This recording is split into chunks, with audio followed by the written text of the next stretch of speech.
So get your jerk socks out and get ready for a happy ending. We give you sex, and rock and roll. Welcome to Cobras and Fire. I'm your host, Loose Cannon, along with the perpendicular Baco. How are you, sir? Oh, man, I am 6 to midnight, just like the music we're going to play today.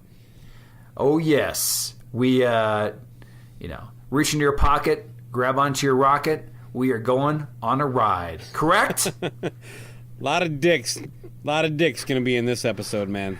Yeah, you thought that there's we've set a standard in podcast, history of dick jokes per episode, or mentions of taint for the last one. Mm-hmm. But we are gonna exceed expectations with our episode that features songs that basically have to do about fucking, right?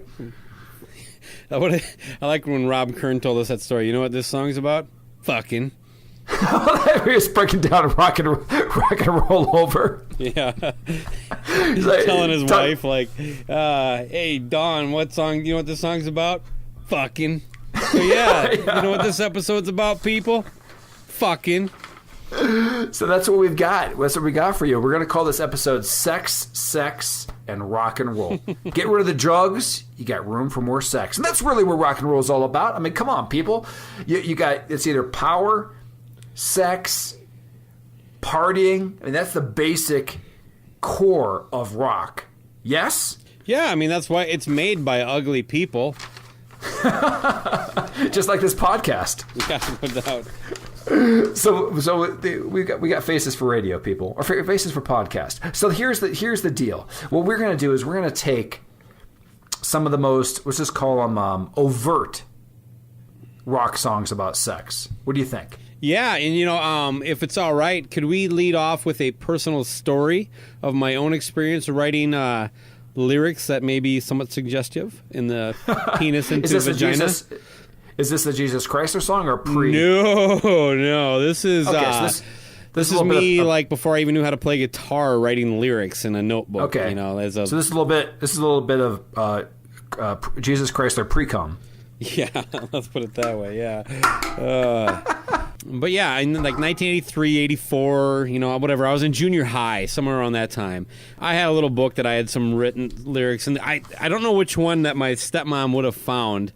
She had the tendency of going through my shit all the time, trying to find stuff. Are you kidding me? She went through your stuff, so she's found some. She washed my winter coat all the time, looking for drugs. My winter coat was the cleanest fucking coat in the world. This psycho. And one day she finally found model glue, which I was using for gluing models, and she accused me of sniffing glue.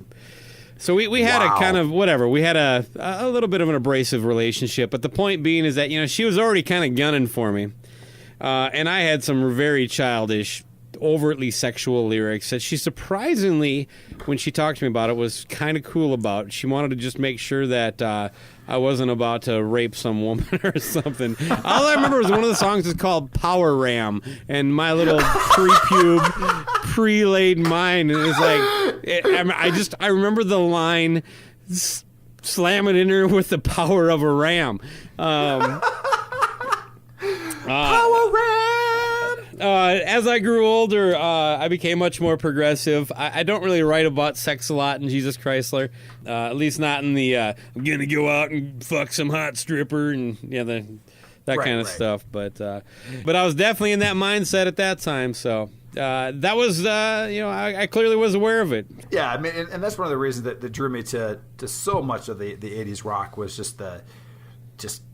it's ridiculous. I was just like, man, these guys do nothing but get laid. My God! What, do they got nothing to talk about? I just remember those interviews with Kiss, where you can do your best Paul, but basically that's all we knew. All we knew is banging. So that's all we wrote about. That's all we wrote. What am I going to write about, my butler? Yeah, I don't got nothing about.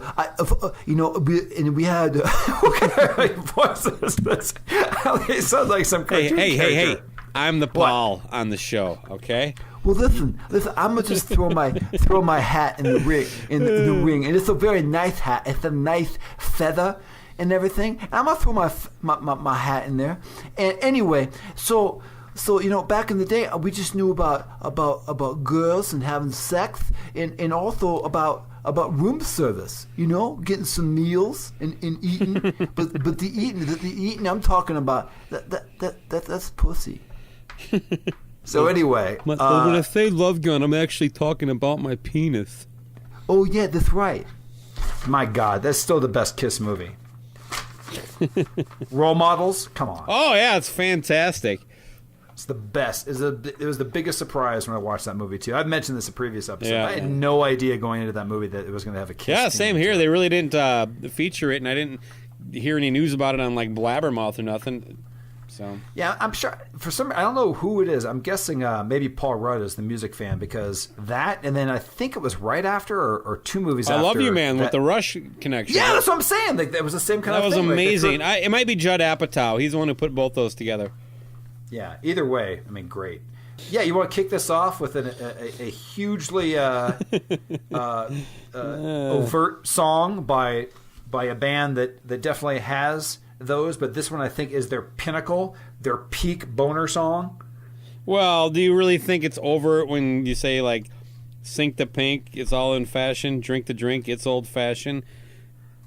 What is he gonna? Is he talking about drugging a chick and fucking her? I mean, yeah, but I think that's pretty overt. Man, you used to get away with a lot more than you can now.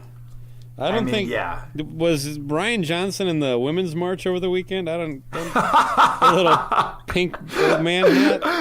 How would you like to hear that blasting on the speakers? I mean, this might be Trump's theme song. Oh, Sink the pink, grab him by the pussy. I mean, this is like the same thing. It's unbelievable.